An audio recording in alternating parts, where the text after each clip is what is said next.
ਮੇਰੇ 5 ਬੇਟੀਆਂ ਸੀ। ਪੰਜੇ ਹੀ ਇੰਨੇ ਕਾਲੇ ਰੰਗ ਦੀਆਂ ਸੀ, ਕਿਤੇ ਵੀ ਉਹਨਾਂ ਦਾ ਰਿਸ਼ਤਾ ਨਹੀਂ ਹੁੰਦਾ ਸੀ। ਮੈਂ ਬਹੁਤ ਪਰੇਸ਼ਾਨ ਸੀ। ਇੱਕ ਦਿਨ ਅਚਾਨਕ ਇੱਕ ਔਰਤ ਆਪਣੇ ਖੂਬਸੂਰਤ 5 ਬੇਟਿਆਂ ਦੇ ਲਈ ਮੇਰੀਆਂ 5 ਬੇਟੀਆਂ ਦਾ ਰਿਸ਼ਤਾ ਲੈਣ ਲਈ ਆਈ ਅਤੇ ਬੋਲੀ, ਮੈਂ ਤੇਰੀਆਂ 5 ਬੇਟੀਆਂ ਨੂੰ ਆਪਣੀਆਂ ਨੂੰਹ ਬਣਾਵਾਂਗੀ, ਪਰ ਸ਼ਰਤ ਇਹ ਹੈ ਕਿ ਤੂੰ ਇਸ ਤੋਂ ਬਾਅਦ ਜਦੋਂ ਮਿਲਣ ਉਹਨਾਂ ਦੇ ਸਹੁਰੇ ਆਉਣਾ ਤਾਂ ਪਹਿਲਾਂ ਮੈਨੂੰ ਇਤਲਾਹ ਕਰੇਂਗੀ। ਮੈਂ ਮੰਨ ਗਈ। ਭਲਾ ਮੈਨੂੰ ਕੀ ਇਤਰਾਜ਼ ਹੋਣਾ ਸੀ? ਮਹਿਮਾਨ ਤਾਂ ਦੱਸ ਕੇ ਹੀ ਆਉਂਦੇ ਨੇ। ਇੱਕ ਦਿਨ ਮੈਂ ਫੋਨ ਕੀਤਾ ਤਾਂ ਕਿਸੇ ਨੇ ਫੋਨ ਨਾ ਚੁੱਕਿਆ। ਮੈਂ ਬਿਨਾਂ ਦੱਸੇ ਬੇਟੀਆਂ ਦੇ ਸਹੁਰੇ ਘਰ ਚਲੀ ਗਈ। ਜਿੱਦਾਂ ਹੀ ਘਰ ਦੇ ਅੰਦਰ ਪੈਰ ਰੱਖਿਆ, ਮੇਰੇ ਪੈਰਾਂ ਹੇਠੋਂ ਜ਼ਮੀਨ ਨਿਕਲ ਗਈ। ਅੱਜ ਮੈਂ ਬਹੁਤ ਖੁਸ਼ ਸੀ ਕਿਉਂਕਿ ਮੇਰੀ ਸਭ ਤੋਂ ਵੱਡੀ ਬੇਟੀ ਰੂਬੀ ਦਾ ਰਿਸ਼ਤਾ ਆ ਰਿਹਾ ਸੀ। ਪਰ ਇਹ ਸਭ ਪਹਿਲੀ ਵਾਰ ਨਹੀਂ ਹੋ ਰਿਹਾ ਸੀ। ਇਸ ਤਰ੍ਹਾਂ ਪਹਿਲਾਂ ਵੀ ਬਹੁਤ ਰਿਸ਼ਤੇ ਆਏ ਸੀ ਅਤੇ ਮੇਰੀ ਬੇਟੀ ਨੂੰ ਠੁਕਰਾ ਕੇ ਚਲੇ ਗਏ ਅਤੇ ਵਜ੍ਹਾ ਸੀ ਮੇਰੀ ਬੇਟੀ ਦਾ ਸਾਂਵਲਾ ਰੰਗ। ਇਸ ਰੰਗ ਨੇ ਉਸਦੀ ਹਰ ਖੂਬੀ ਉੱਤੇ ਪਰਦਾ ਪਾ ਰੱਖਿਆ ਸੀ। ਦਿਖਾਈ ਦਿੰਦਾ ਸੀ ਤਾਂ ਸਭ ਉਸ ਨੂੰ ਐਬ ਅਤੇ ਉਹ ਐਬ ਸੀ ਸਾਂਵਲਾ ਰੰਗ। ਹੁਣ ਮੇਰੀ ਬੱਚੀ ਦੀ ਉਮਰ ਵਿੱਚ ਵੀ ਵਾਧਾ ਹੋਈ ਜਾ ਰਿਹਾ ਸੀ। ਹੁਣ ਉਸਦੇ ਚਿਹਰੇ 'ਤੇ ਝੁਰੜੀਆਂ ਪੈਣ ਲੱਗ ਗਈਆਂ ਅਤੇ ਵਾਲ ਵੀ ਚਿੱਟੇ ਹੋ ਗਏ ਸੀ।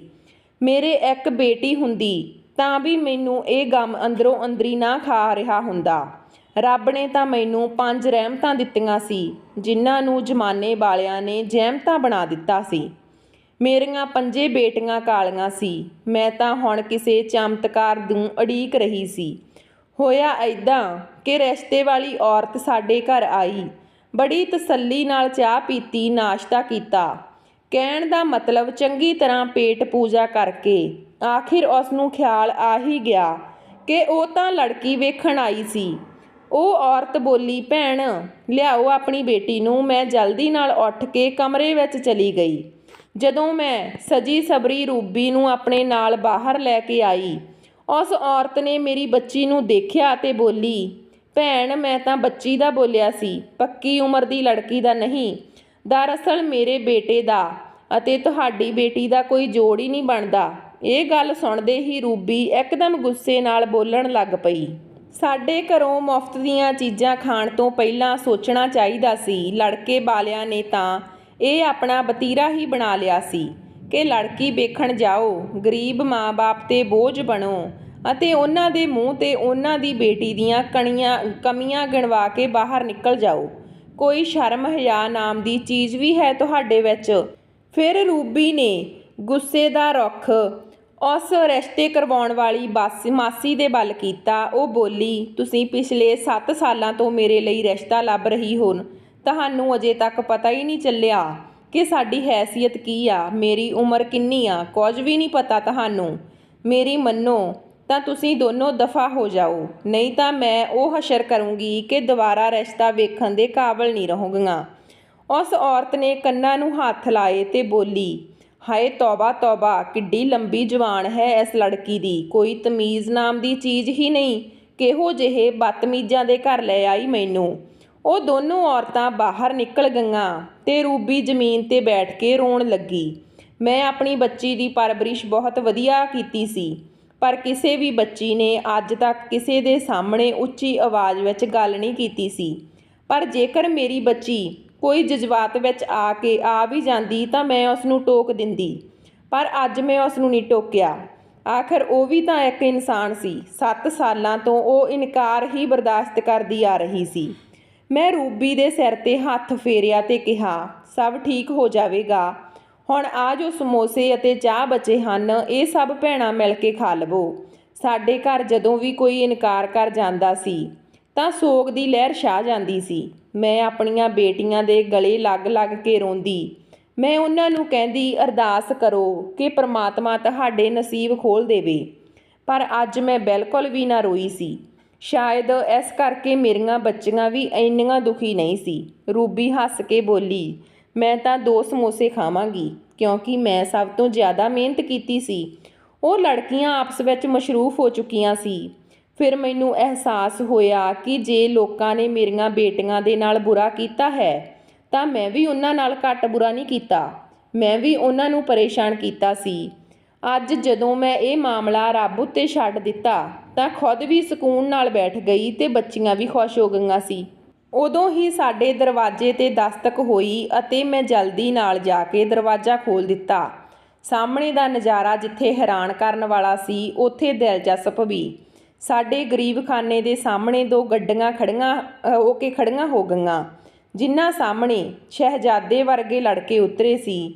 ਉਹ ਇੱਧਰ ਉੱਧਰ ਬੜੀ ਗੌਰ ਨਾਲ ਦੇਖ ਰਹੇ ਸੀ। ਇੱਦਾਂ ਲੱਗ ਰਿਹਾ ਸੀ ਜਿੱਦਾਂ ਕੋਈ ਗਲਤੀ ਨਾਲ ਇਸ ਛੋਟੀ ਜਿਹੀ ਗਲੀ ਵਿੱਚ ਆ ਗਏ ਹੋਣ। ਕਾਰ ਵਿੱਚੋਂ ਇੱਕ ਔਰਤ ਵੀ ਨਿਕਲੀ।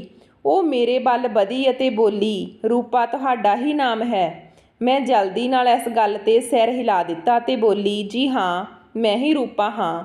ਉਸ ਦੇ ਚਿਹਰੇ 'ਤੇ ਮੁਸਕਰਾਹਟ ਫੈਲ ਗਈ। ਉਹ ਬੋਲੀ, ਸ਼ੁਕਰ ਹੈ ਤੁਹਾਡਾ ਘਰ ਮਿਲ ਗਿਆ। ਅਸੀਂ ਪਿਛਲੇ 1 ਘੰਟੇ ਤੋਂ ਇੱਧਰ ਉੱਧਰ ਖੱਜਲ ਖਵਾਰ ਹੋ ਰਹੇ ਸੀ। ਤੁਸੀਂ ਸਾਨੂੰ ਅੰਦਰ ਨਹੀਂ ਬੁਲਾਵੋਗੇ? ਮੈਂ ਇੱਕਦਮ ਨਾਲ ਘਬਰਾ ਗਈ ਅਤੇ ਕਿਹਾ, ਹਾਂ ਜੀ, ਕਿਉਂ ਨਹੀਂ, ਆ ਜਾਓ। ਮੈਂ ਆਪਣੀਆਂ ਬੇਟੀਆਂ ਨੂੰ ਇਸ਼ਾਰਾ ਕੀਤਾ। ਉਹ ਸਾਰੀਆਂ ਇੱਕ ਲਾਈਨ ਵਿੱਚ ਲੱਗ ਗਈਆਂ ਸੀ। ਰੇਖਾ ਨਾਂ ਦੀ ਔਰਤ, ਉਸ ਦਾ ਪਤੀ ਅਤੇ ਉਸ ਦੇ 5 ਬੇਟੇ ਘਰ ਆ ਚੁੱਕੇ ਸੀ। ਰੇਖਾ ਬੋਲੀ, ਭੈਣ, ਮੈਂ ਸਾਫ਼ ਅਤੇ ਸਿੱਧੀ ਗੱਲ ਕਰਨ ਦੀ ਆਦੀ ਹਾਂ, ਇਸ ਕਰਕੇ ਤੁਹਾਡਾ ਜ਼ਿਆਦਾ ਸਮਾਂ ਨਹੀਂ ਲਵਾਂਗੀ। ਦਰਅਸਲ ਅਸੀਂ ਦੋਨੋਂ ਪਰਿਵਾਰ ਇੱਕ ਦੂਜੇ ਤੋਂ ਨਾ ਵਾਕਿਫ ਹਾਂ, ਪਰ ਕਿਉਂਕਿ ਰੱਬ ਨੇ ਮੈਨੂੰ 5 ਪੁੱਤਰਾਂ ਦੀ ਰਹਿਮਤ ਦਿੱਤੀ ਤਾਂ ਮੈਂ ਇਹੀ ਕੋਸ਼ਿਸ਼ ਰਹਿੰਦੀ ਸੀ ਕਿ ਮੈਂ ਇਹਨਾਂ ਦਾ ਵਿਆਹ ਉਸੇ ਘਰੇ ਕਰਾਂ ਜਿੱਥੇ 5 ਬੇਟੀਆਂ ਹੋਣ। ਮੈਂ ਜਗ੍ਹਾ ਜਗ੍ਹਾ ਕਹਿ ਰੱਖਿਆ ਸੀ। ਅੱਜ ਹੀ ਇੱਕ ਰਿਸ਼ਤੇ ਵਾਲੀ ਔਰਤ ਨੇ ਮੈਨੂੰ ਤੁਹਾਡੇ ਘਰ ਬਾਰੇ ਦੱਸਿਆ। ਤੁਹਾਡੀਆਂ ਬੇਟੀਆਂ ਮੇਰੇ ਸਾਹਮਣੇ ਖੜੀਆਂ ਹਨ। ਤੁਹਾਡੇ ਘਰ ਤੋਂ ਤੁਹਾਡੀ ਮਾਲੀ ਹਾਲਤ ਦਿਖ ਰਹੀ ਹੈ। ਮੈਂ ਬਸ ਇੰਨਾ ਹੀ ਕਹਿਣਾ ਚਾਹਾਂਗੀ ਕਿ ਸਾਨੂੰ ਤੁਹਾਡੀਆਂ ਬੇਟੀਆਂ ਬਹੁਤ ਪਸੰਦ ਆਈਆਂ। ਫਿਰ ਉਸ ਔਰਤ ਨੇ ਆਪਣੇ ਬੇਟਿਆਂ ਦੇ ਵੱਲ ਇਸ਼ਾਰਾ ਕੀਤਾ ਤਾਂ ਉਹਨਾਂ ਨੇ ਮੁਸਕਰਾ ਕੇ ਆਪਣੀ ਮਾਂ ਦਾ ਹੁਕਮ ਮੰਨਣ ਦੀ ਹਾਮੀ ਭਰ ਦਿੱਤੀ। ਰੇਖਾ ਬੋਲੀ, ਦਾਜ ਸਾਨੂੰ ਚਾਹੀਦਾ ਨਹੀਂ, ਕਿਉਂਕਿ ਰੱਬ ਦਾ ਦਿੱਤਾ ਬਹੁਤ ਕੁਝ ਹੈ ਸਾਡੇ ਕੋਲ। ਬਸ ਮੈਨੂੰ ਆਪਣੀਆਂ 5 ਬੇਟੀਆਂ ਦਾ ਰਿਸ਼ਤਾ ਦੇ ਦਿਓ। ਮੈਂ ਹੱਕੀ ਬੱਕੀ ਰਹਿ ਗਈ ਸੀ। ਇੱਦਾਂ ਲੱਗ ਰਿਹਾ ਸੀ ਜਿਵੇਂ ਮੈਂ ਕੋਈ ਸੁਪਨਾ ਦੇਖ ਰਹੀ ਹੋਵਾਂ। ਮੇਰੀਆਂ ਅੱਖਾਂ ਵਿੱਚ ਅੱਥਰੂ ਆ ਗਏ ਸੀ। ਮੈਂ ਕਿਹਾ, ਭੈਣੇ, ਕਿੱਦਾਂ ਤੁਹਾਡਾ ਅਤੇ ਸਾਡਾ ਜੋੜ? ਇਹ ਤਾਂ ਮਲਮਲ ਦੇ ਕੱਪੜੇ ਵਿੱਚ ਟਾਟ ਦਾ ਟੁਕੜਾ ਜੋੜਨ ਵਾਲੀ ਗੱਲ ਹੋਵੇਗੀ। ਉਹ ਔਰਤ ਨਾਰਾਜ਼ ਹੋ ਗਈ। ਉਹ ਬੋਲੀ, ਰੂਪਾ, ਮੈਨੂੰ ਤੁਹਾਡੀ ਇਹ ਗੱਲ ਬਿਲਕੁਲ ਵੀ ਪਸੰਦ ਨਹੀਂ ਲੱਗੀ। ਤੁਸੀਂ ਆਪਣੀਆਂ ਬੇਟੀਆਂ ਦੇ ਬਾਰੇ ਇੱਦਾਂ ਦੇ ਸ਼ਬਦ ਇਸਤੇਮਾਲ ਨਾ ਕਰੋ। ਤੁਸੀਂ ਬਸ ਇਹ ਲੜਕੀਆਂ ਮੈਨੂੰ ਦੇ ਦਿਓ ਤਾਂ ਕਿ ਮੈਂ ਇਹਨਾਂ ਦੀ ਮਾਂ ਬਣ ਜਾਵਾਂ। ਮੈਨੂੰ ਸ਼ੁਰੂ ਤੋਂ ਹੀ ਬੇਟੀਆਂ ਦਾ ਬਹੁਤ ਸ਼ੌਂਕ ਸੀ। ਬਸ ਇੱਕ ਬੇਟੀ ਦੀ ਚਾਹਤ ਵਿੱਚ ਬੇਟਿਆਂ ਦੀ ਲਾਈਨ ਲਾਉਂਦੀ ਗਈ। ਮੈਂ ਮੁਸਕਰਾ ਕੇ ਬੋਲੀ, ਭੈਣੇ, ਸਾਨੂੰ ਕੁਝ ਸੋਚਣ ਦਾ ਸਮਾਂ ਦਿਓ। ਉਹ ਮੁਸਕਰਾ ਕੇ ਬੋਲੀ, ਜ਼ਰੂਰ, ਪਰ ਸਾਨੂੰ ਹਾਂ ਵਿੱਚ ਹੀ ਜਵਾਬ ਮਿਲਣਾ ਚਾਹੀਦਾ। ਉਹ ਸਭ ਉੱਠ ਕੇ ਚਲੇ ਗਏ, ਜਦ ਕਿ ਮੈਂ ਹੈਰਾਨ ਖੜੀ ਦੀ ਖੜੀ ਰਹੀ ਅਤੇ ਮੇਰੀਆਂ ਬੱਚੀਆਂ ਮੇਰੇ ਨਾਲੋਂ ਵੀ ਜ਼ਿਆਦਾ ਹੈਰਾਨ ਸੀ। ਮੇਰੀ ਛੋਟੀ ਬੱਚੀ ਮੁਸਕਰਾ ਕੇ ਬੋਲੀ, ਮਾਂ, ਹਾਂ ਕਹਿ ਦੇਣੀ ਸੀ ਨਾ। ਕਿੰਨੇ ਪਿਆਰੇ ਤਾਂ ਸੀ ਉਸ ਔਰਤ ਦੇ ਬੇਟੇ। ਮੈਂ ਜ਼ਰਾ ਗੁੱਸੇ ਨਾਲ ਆਪਣੀ ਬੇਟੀ ਨੂੰ ਕਿਹਾ, ਸ਼ਰਮ ਨਹੀਂ ਆਉਂਦੀ ਆਪਣੀ ਮਾਂ ਦੇ ਸਾਹਮਣੇ ਇੱਦਾਂ ਦੀਆਂ ਗੱਲਾਂ ਕਰਦੇ ਹੋਏ? ਮੈਂ ਬਹੁਤ ਹੈਰਾਨ ਸੀ। ਇਹ ਆਖਿਰ ਉਹ ਔਰਤ ਮੇਰੀਆਂ ਬੇਟੀਆਂ ਦੇ ਲਈ ਮੰਨ ਕਿੱਦਾਂ ਗਈ? ਉਹ ਕੋਈ ਗਰੀਬ ਜਿਹੀ ਔਰਤ ਵੀ ਨਹੀਂ ਸੀ। ਖੈਰ, ਮੈਂ ਅਤੇ ਲੜਕੀਆਂ ਨੇ ਇਹੀ ਤੈਅ ਕੀਤਾ ਕਿ ਇਸ ਰਿਸ਼ਤੇ ਦੇ ਲਈ ਹਾਂ ਕਰ ਦਿੱਤੀ ਜਾਵੇ, ਕਿਉਂਕਿ ਮੇਰੀ ਵੱਡੀ ਬੇਟੀ ਨੇ ਜੋ ਕੁਝ ਸਿਹਾ ਸੀ, ਮੈਂ ਨਹੀਂ ਚਾਹੁੰਦੀ ਸੀ ਮੇਰੀਆਂ ਬਾਕੀ ਦੀਆਂ ਬੇਟੀਆਂ ਵੀ ਇਹ ਸਭ ਦੇਖਣ। ਅਗਲੀ ਸਵੇਰ ਮੇਰੇ ਦਿਲ 'ਤੇ ਕਿਆਮਤ ਉਦੋਂ ਟੁੱਟੀ ਜਦੋਂ ਮੈਨੂੰ ਖਿਆਲ ਆਇਆ ਕਿ ਉਹ ਔਰਤ ਤਾਂ ਮੈਨੂੰ ਕਿਸੇ ਤਰ੍ਹਾਂ ਦਾ ਰਾਬਤਾ ਨੰਬਰ ਵੀ ਨਹੀਂ ਦੇ ਕੇ ਗਈ ਸੀ। ਕਿਤੇ ਇੱਦਾਂ ਤਾਂ ਨਹੀਂ ਸੀ ਕਿ ਉਹ ਸਾਡੇ ਨਾਲ ਕੋਈ ਮਜ਼ਾਕ ਕਰਕੇ ਗਈ ਹੋਵੇ। ਮੈਂ ਇਸੇ ਸੋਚ ਵਿੱਚ ਪਈ ਸੀ ਕਿ ਸਾਡੇ ਘਰ ਦੇ ਦਰਵਾਜ਼ੇ 'ਤੇ ਦਸਤਕ ਹੋਈ। ਮੈਂ ਭੱਜ ਕੇ ਦਰਵਾਜ਼ਾ ਖੋਲ੍ਹਿਆ ਤਾਂ ਸਾਹਮਣੇ ਰੇਖਾ ਖੜੀ ਸੀ। ਉਹ ਬੋਲੀ, ਭੈਣ, ਮੈਂ ਜਵਾਬ ਲੈਣ ਆਈ ਹਾਂ। ਮੈਂ ਮੁਸਕਰਾ ਕੇ ਕਿਹਾ, ਅੱਜ ਤੋਂ ਮੇਰੀਆਂ 5 ਬੇਟੀਆਂ ਤੁਹਾਡੀਆਂ।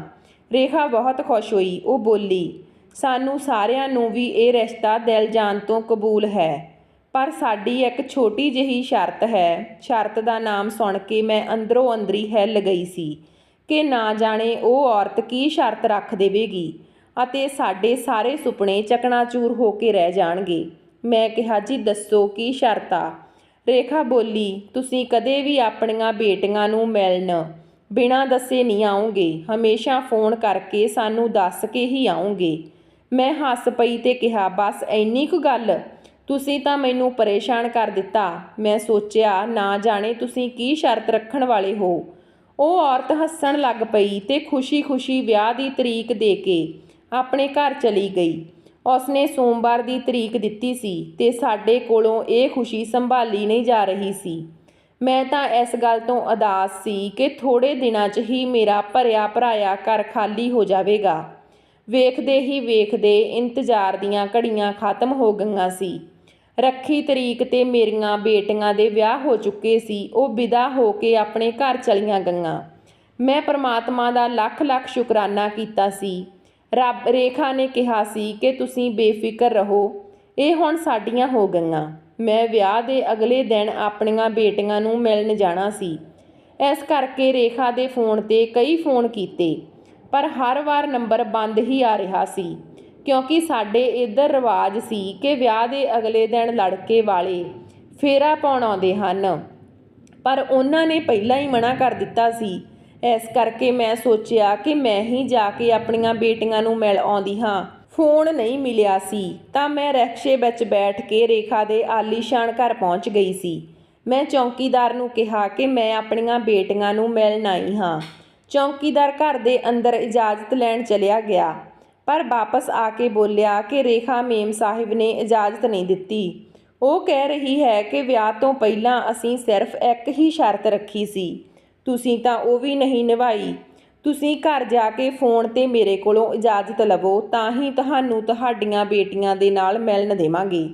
ਚੌਕੀਦਾਰ ਦੀਆਂ ਗੱਲਾਂ ਸੁਣ ਕੇ ਮੇਰਾ ਦਿਲ ਬੁੱਝ ਗਿਆ ਸੀ। ਇਹ ਸਭ ਤਾਂ ਮੈਂ ਕਿਤੇ ਨਹੀਂ ਦੇਖਿਆ ਸੀ। ਦਿਲ ਵਿੱਚ ਖਿਆਲ ਆਇਆ ਕਿ ਰੇਖਾ ਨੇ ਮੇਰੇ ਨਾਲ ਇਹ ਸਲੂਕ ਸਿਰਫ ਇਸੇ ਕਰਕੇ ਕੀਤਾ ਕਿਉਂਕਿ ਅਸੀਂ ਗਰੀਬ ਲੋਕ ਹਾਂ। ਖੈਰ, ਮੈਂ ਆਪਣੇ ਹੰਝੂ ਸਾਫ਼ ਕੀਤੇ ਤੇ ਉਹਨਾਂ ਦੇ ਘਰ ਤੋਂ ਦੂਰ ਜਾ ਕੇ ਮੈਂ ਦੁਬਾਰਾ ਰੇਖਾ ਨੂੰ ਫੋਨ ਲਾਇਆ। ਇਸ ਵਾਰ ਉਸ ਨਾਲ ਗੱਲ ਹੋ ਗਈ। ਮੈਂ ਉਸ ਦੇ ਕੋਲੋਂ ਮਿਲਣ ਦੀ ਇਜਾਜ਼ਤ ਲਈ ਤਾਂ ਉਹ ਸ਼ਰਮਿੰਦਾ ਜਿਹੀ ਹੋ ਗਈ। ਰੇਖਾ ਦਾ ਘਰ ਦੇਖ ਕੇ ਤਾਂ ਮੇਰੀਆਂ ਅੱਖਾਂ ਖੁੱਲ੍ਹੀਆਂ ਦੀਆਂ ਖੁੱਲ੍ਹੀਆਂ ਰਹਿ ਗਈਆਂ ਸੀ। ਸਭ ਤੋਂ ਜ਼ਿਆਦਾ ਖੁਸ਼ੀ ਮੈਨੂੰ ਆਪਣੀ ਬੇਟੀਆਂ ਨੂੰ ਦੇਖ ਕੇ ਹੋਈ। ਇੱਦਾਂ ਲੱਗ ਰਿਹਾ ਸੀ ਜਿੱਦਾਂ ਉਹੀ ਇਸ ਮਹਿਲ ਵਰਗੇ ਘਰ ਦੀਆਂ ਮਾਲਕਣ ਹੋਣ। ਉਹ ਸੋਨੇ ਦੇ ਗਹਿਣਿਆਂ ਨਾਲ ਲੱਦੀਆਂ ਪਈਆਂ ਸੀ, ਮਹਿੰਗੇ ਕੱਪੜੇ ਪਾਏ ਹੋਏ ਸੀ। ਉਹ ਮੁਸਕਰਾ ਕੇ ਗੱਲਾਂ ਕਰ ਰਹੀਆਂ ਸੀ। ਮੇਰੀਆਂ ਅੱਖਾਂ ਨੂੰ ਸਕੂਨ ਮਿਲ ਗਿਆ। ਮੈਂ ਉਹਨਾਂ ਨੂੰ ਕਹਿ ਦਿੱਤਾ ਸੀ ਕਿ ਉਹ ਹੁਣ ਇਸ ਘਰ ਵਿੱਚ ਆਪਣਾ ਦਿਲ ਲਗਾਉਣ। ਰੇਖਾ ਨੇ ਮੇਰਾ ਹੱਥ ਫੜ ਕੇ ਮੈਨੂੰ ਤਸੱਲੀ ਦਿੱਤੀ ਕਿ ਤੁਸੀਂ ਬਿਲਕੁਲ ਵੀ ਫਿਕਰ ਨਾ ਕਰੋ, ਮੈਂ ਤੁਹਾਡੀਆਂ ਬੇਟੀਆਂ ਦਾ ਬਹੁਤ ਧਿਆਨ ਰੱਖਾਂਗੀ। ਮੈਂ ਖੁਸ਼ੀ-ਖੁਸ਼ੀ ਘਰ ਵਾਪਸ ਆਉਣ ਲੱਗੀ ਤਾਂ ਸਭ ਤੋਂ ਛੋਟੀ ਬੇਟੀ ਮੇਰੇ ਗਲੇ ਲੱਗ ਕੇ ਰੋਣ ਲੱਗ ਪਈ। ਉਹ ਬੋਲੀ, ਮਾਂ, ਮੈਨੂੰ ਤੁਹਾਡੀ ਬਹੁਤ ਯਾਦ ਆਉਂਦੀ ਆ, ਮੈਂ ਤੁਹਾਡੇ ਨਾਲ ਜਾਣਾ ਹੈ। ਮੈਂ ਹੱਸ ਕੇ ਕਿਹਾ, ਬੇਟੀ, ਤੂੰ ਆਪਣੇ ਪਤੀ ਦੇ ਨਾਲ ਆ ਜਾਣਾ। ਮੈਂ ਉਸ ਨੂੰ ਖੁਦ ਤੋਂ ਪਾਸੇ ਕਰਨ ਲੱਗੀ ਤਾਂ ਮੇਰੀ ਨਿਗਾਹ ਮੇਰੀ ਬੇਟੀ ਦੇ ਸੜੇ ਹੋਏ ਹੱਥ 'ਤੇ ਪਈ। ਮੇਰੇ ਤਾਂ ਸਰੀਰ ਵਿੱਚੋਂ ਜਾਨ ਨਿਕਲ ਗਈ। ਇਹ ਸਭ ਕੀ ਹੈ? ਰੂਬੀ ਜਲਦੀ ਨਾਲ ਅੱਗੇ ਵੱਧ ਕੇ ਬੋਲੀ, ਮਾਂ, ਤੁਸੀਂ ਬੇਫਿਕਰ ਰਹੋ, ਇੱਥੇ ਮੈਂ ਮੌਜੂਦ ਹਾਂ। ਪਰ ਮੈਂ ਕਿੱਦਾਂ ਇਹ ਸਭ ਬਰਦਾਸ਼ਤ ਕਰ ਸਕਦੀ ਸੀ। ਮੈਂ ਆਪਣੀ ਛੋਟੀ ਬੇਟੀ ਨੂੰ ਕਿਹਾ, ਬੇਟੀ, ਮੈਨੂੰ ਦੱਸ ਕੀ ਹੋਇਆ? ਮੇਰੀ ਬੇਟੀ ਹੱਸ ਕੇ ਬੋਲੀ, ਮਾਂ, ਤੁਸੀਂ ਫਿਕਰ ਕਿਉਂ ਕਰਦੇ ਹੋ? ਮੈਂ ਆਪਣੇ ਪਤੀ ਲਈ ਖਾਣਾ ਗਰਮ ਕਰਨ ਲੱਗੀ ਸੀ ਤਾਂ ਇਹ ਗੈਸ ਇਸਤੇਮਾਲ ਕਰਨਾ ਹੀ ਨਾ ਆਇਆ। ਇਸ ਕਰਕੇ ਬਸ ਮੈਂ ਪਰੇਸ਼ਾਨ ਹੋ ਗਈ ਸੀ। ਉਦੋਂ ਹੀ ਕਮਰੇ ਵਿੱਚੋਂ ਮੇਰੀ ਛੋਟੀ ਬੇਟੀ ਦਾ ਪਤੀ ਬਾਹਰ ਆ ਗਿਆ। ਮੈਂ ਉਸ ਨੂੰ ਕਿਹਾ, ਬੇਟਾ, ਇਹ ਮੇਰੀ ਸਭ ਤੋਂ ਛੋਟੀ ਅਤੇ ਲਾਡਲੀ ਔਲਾਦ ਹੈ, ਇਸ ਦਾ ਖਿਆਲ ਰੱਖਣਾ। ਉਹ ਬੋਲਿਆ, ਮੰਮੀ ਜੀ, ਤੁਸੀਂ ਬੇਫਿਕਰ ਰਹੋ। ਮੈਂ ਆਪਣੇ ਘਰ ਵਾਪਸ ਆ ਗਈ ਸੀ, ਪਰ ਦਿਲ ਉੱਥੇ ਹੀ ਉਲਝ ਕੇ ਰਹਿ ਗਿਆ ਸੀ। ਮੈਂ ਬੜੀ ਗਰੀਬੀ ਵਿੱਚ ਆਪਣੀਆਂ ਬੇਟੀਆਂ ਪਾਲੀਆਂ ਸੀ। ਮੈਂ ਨਹੀਂ ਚਾਹੁੰਦੀ ਸੀ ਕਿ ਉਹਨਾਂ ਦੇ ਨਾਲ ਕਿਸੇ ਵੀ ਕਿਸਮ ਦੀ ਕੋਈ ਗੱਲ ਹੋਵੇ। ਆਂਢ ਗੁਆਂਢ ਦੀਆਂ ਸਾਰੀਆਂ ਔਰਤਾਂ ਮੈਨੂੰ ਮੁਬਾਰਕ ਦੇਣ ਆਉਂਦੀਆਂ, ਪਰ ਮੈਨੂੰ ਖੁਸ਼ੀ ਨਾ ਹੁੰਦੀ। ਮੈਂ ਇਸ ਗੱਲ ਤੋਂ ਵੀ ਪਰੇਸ਼ਾਨ ਸੀ ਕਿ ਮੇਰੀਆਂ ਬੇਟੀਆਂ ਇੰਨੇ ਵੱਡੇ ਘਰ ਵਿੱਚ ਵਿਆਹੀਆਂ ਗਈਆਂ ਸੀ, ਪਰ ਕਿਸੇ ਦੇ ਕੋਲ ਵੀ ਆਪਣਾ ਅਲੱਗ ਮੋਬਾਈਲ ਨਹੀਂ ਸੀ। ਵਿਆਹ ਦੇ 2 ਹਫ਼ਤਿਆਂ ਬਾਅਦ ਰੇਖਾ ਨੂੰ ਆਪਣੇ ਘਰ ਦਾਵਤ ਦਿੱਤੀ। ਮੈਂ ਚਾਹੁੰਦੀ ਸੀ ਕਿ ਇੱਕ ਵਾਰ ਮੇਰੇ ਪੰਜੇ ਜਵਾਈ ਮੇਰੇ ਘਰ ਆਉਣ, ਪਰ ਰੇਖਾ ਨੇ ਇਹ ਕਹਿ ਕੇ ਟਾਲ ਦਿੱਤਾ ਕਿ ਇਹ ਸਭ ਤਾਂ ਕਿਤੇ ਬਾਹਰ ਘੁੰਮਣ ਗਏ ਹੋਏ ਹਨ। ਮੈਨੂੰ ਇਹ ਗੱਲ ਬਹੁਤ ਅਜੀਬ ਲੱਗੀ ਸੀ। ਦਿਲ ਵੀ ਬਹੁਤ ਦੁਖਿਆ ਸੀ। ਬਾਹਰ ਘੁੰਮਣ ਜਾਣ ਤੋਂ ਪਹਿਲਾਂ ਮੇਰੀਆਂ ਬੇਟੀਆਂ ਨੇ ਮੇਰੇ ਨਾਲ ਗੱਲ ਤੱਕ ਕਰਨੀ ਵੀ ਜ਼ਰੂਰੀ ਨਾ ਸਮਝੀ। ਚਲੋ ਬਾਕੀਆਂ ਦੀ ਤਾਂ ਖੈਰ, ਮੇਰੀ ਛੋਟੀ ਬੇਟੀ ਮੇਰੇ ਨਾਲ ਗੱਲ ਕੀਤੇ ਬਿਨਾਂ ਕਿੱਦਾਂ ਜਾ ਸਕਦੀ ਸੀ। ਮੇਰੇ ਦਿਲ ਵਿੱਚ ਖਿਆਲ ਆਇਆ ਕਿ ਸ਼ਾਇਦ ਮੇਰੀਆਂ ਬੇਟੀਆਂ ਆਪਣੇ ਸਹੁਰੇ ਰਹਿ ਕੇ ਮੇਰੇ ਵਰਗੀ ਗਰੀਬ ਮਾਂ ਨਾਲ ਗੱਲ ਕਰਨ ਤੋਂ ਝਿਜਕਦੀਆਂ ਹੋਣਗੀਆਂ। ਖੈਰ ਮੈਂ ਵਕਤ ਬੇਵਕਤ ਫੋਨ ਕਰਕੇ ਰੇਖਾ ਨਾਲ ਗੱਲ ਕਰਦੀ ਰਹਿੰਦੀ।